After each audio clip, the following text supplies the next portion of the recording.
All right, everybody. So recently I did this video Multiphonics for Altissimo. Seemed to do really well. So I'm going to make another video basically showing you different fingerings. But first, let's do a recap. So that way, if you haven't seen the other video, I highly advise you to check that one out. You'll know what's going on. So let me do a quick recap and then we're going to get straight to it. So the idea is this. When you play any note on a saxophone, you're actually sounding more notes than what you're hearing. It's just that that main note is much louder. The amplitude is much bigger for that note than the other notes. Those are called harmonics or overtones.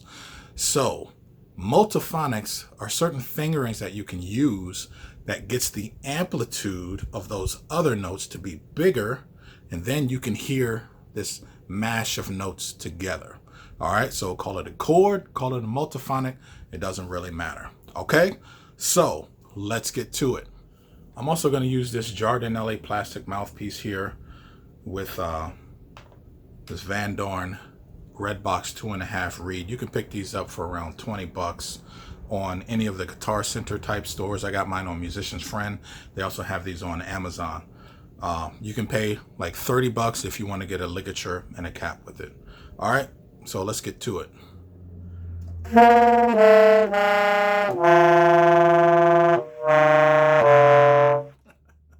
The first one that I want to show you is low F, add, side C. So you just finger 1, 2, 3, 4, low F, no octave key. Do not use the octave key. And we want to add our side C to that fingering. So you get a note like this.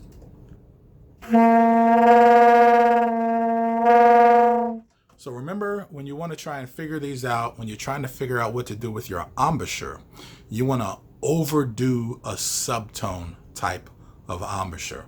So we'll do this.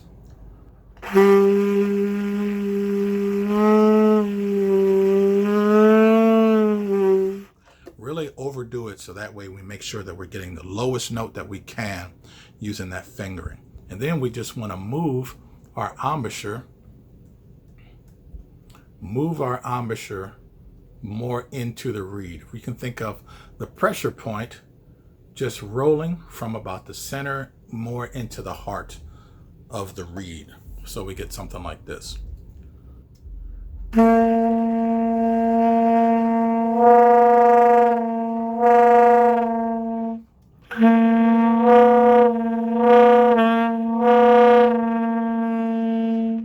So I use this thing called Tonal Energy Tuner.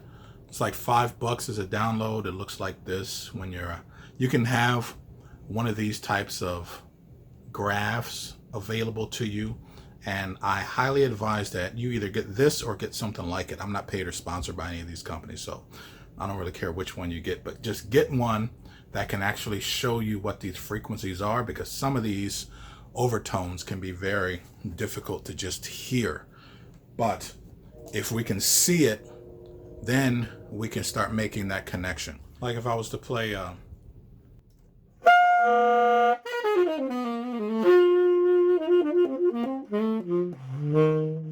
that top note, multiphonic. Let me play that note with the overtones, and then you'll see on this graph what's going on.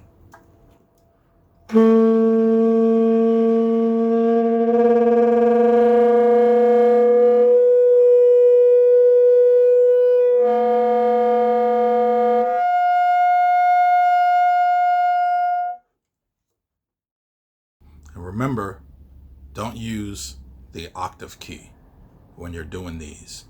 When you add the octave key, you can change the pitch. So you may want to go back and forth with using the octave key, but for the most part, don't use the octave key because you're trying to hit those lower notes and then build it up from the bottom. All right, so let's move on to another one. I call this one low B, add E flat key. So you're playing the low C and the low E flat key at the same time. You're pushing both of those. And of course you have your low B because you're fingering your low B, and you should get this.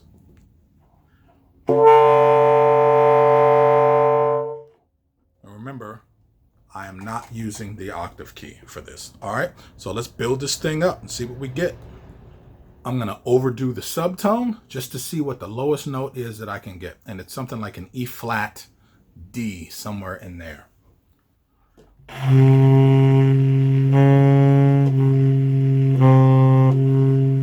It's like a quarter tone between a low E flat and a low D. All right, so with this, I'm getting a low D. I'm gonna call it a D, even though it's out of tune.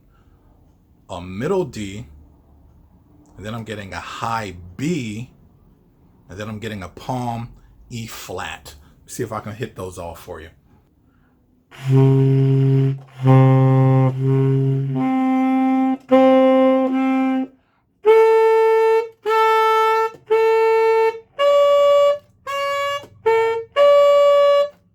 Right? So now let me multiphonic that thing up for you.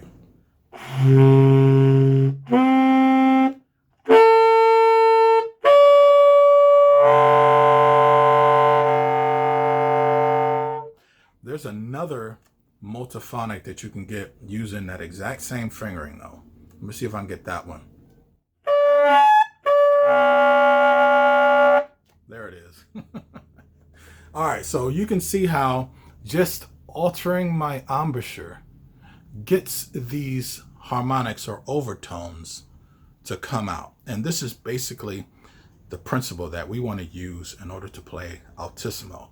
Learning these embouchure changes gives us a nice map of what we can do once we learn a new fingering, because it's not enough to learn a fingering and then just be able to hit a note. We need to be able to develop the embouchure control. Now, in my other Altissimo videos that I've done recently, I talked about something called a HARCAT, which is short for a harmonic catastrophe, which basically is my way of saying the saxophone produces notes of the harmonic series in this disastrous way. Using fingerings like this, we can take advantage of the intonation problems that are inherent within the saxophone itself. So low B flat, low B, and low C for playing overtones are pretty much okay enough. Once we start moving beyond that, we have to wind up compensating in certain ways to adjust for the intonation. This is one of the really good ways that we can do that. All right, let's continue. You just got to put the time in and just figure out where everything is. So next time you run across a fingering and you can't hit that note, my advice to you is maybe change your mouthpiece, change your reed up, see if you can get some of the other notes easier, and then just start manipulating your embouchure using these alternate fingerings, using these multiphonic fingerings in order to play Altissimo. All right, let me show you the graph of that low B, add E flat key, and we can see what that thing looks like. And remember, this is in concert, by the way.